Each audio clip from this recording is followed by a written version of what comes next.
शनिदेव और 40 चोर। जय शनिदेव। दोस्तों, आज हम सुनने वाले हैं शनिदेव और 40 चोरों की कहानी।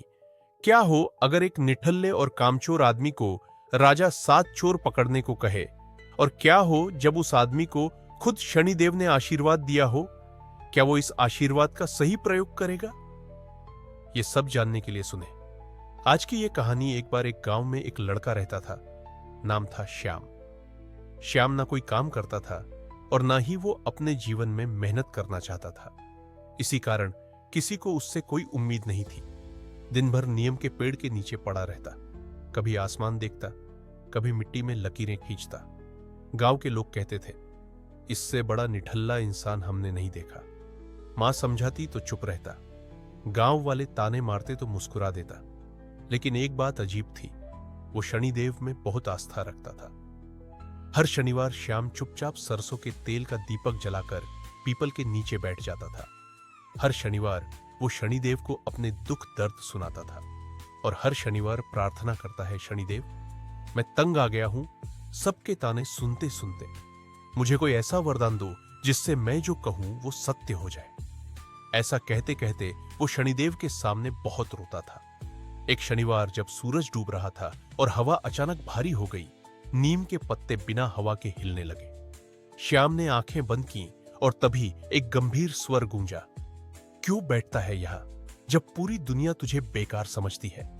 श्याम कांपा नहीं, उसने सिर झुकाकर कहा, क्योंकि जब सब साथ छोड़ दें तब भी कोई तो है जो देख रहा है।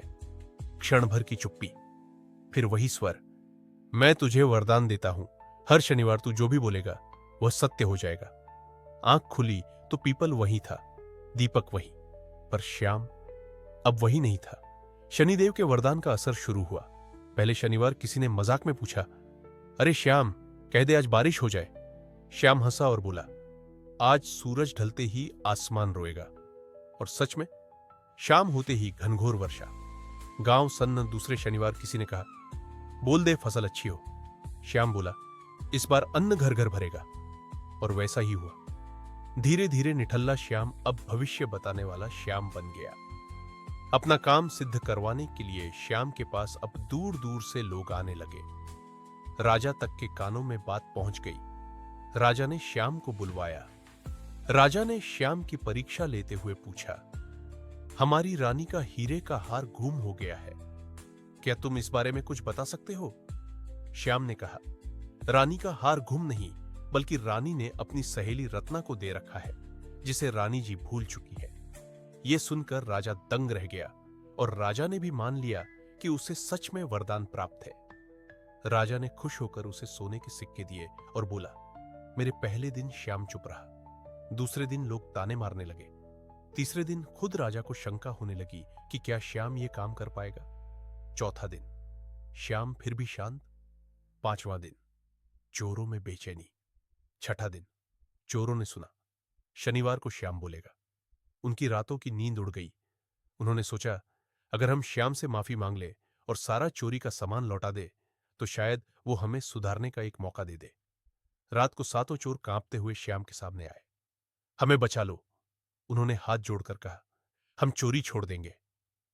श्याम ने पहली बार कड़ी आवाज में कहा, जो चोरी का सामान है सूखे कुएं में डाल दो और फिर लौट जाओ। चोरों ने वैसा ही किया। अगली सुबह राजा पहुंचा। श्याम बोला, जहां सूखा कुआं है वहीं चोरों की सच्चाई है। कुआं खुलवाया गया। सोना, चांदी, गहने सब कुएं में थे। सबको बाहर निकलवाया गया। राजा स्तब्ध रह गया। राजा ने खुश होकर कहा, आज से श्याम इस राज्य का रत्न है। उसे 5 गांव का जागीरदार बनाया जाता है। साथ ही उसे 5,000 सोने के सिक्के भी दिए गए। लेकिन श्याम ने बस इतना कहा, जो मिला है वो मेरा नहीं, वो उस विश्वास का फल है जो मैंने हर शनिवार रखा। कहानी का सार जो दुनिया को बेकार लगता है, वो अक्सर भगवान की सबसे बड़ी योजना होता है।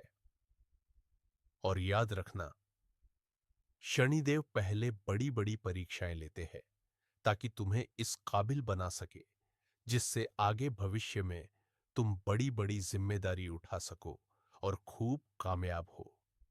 जय शनिदेव। जय बजरंग बली।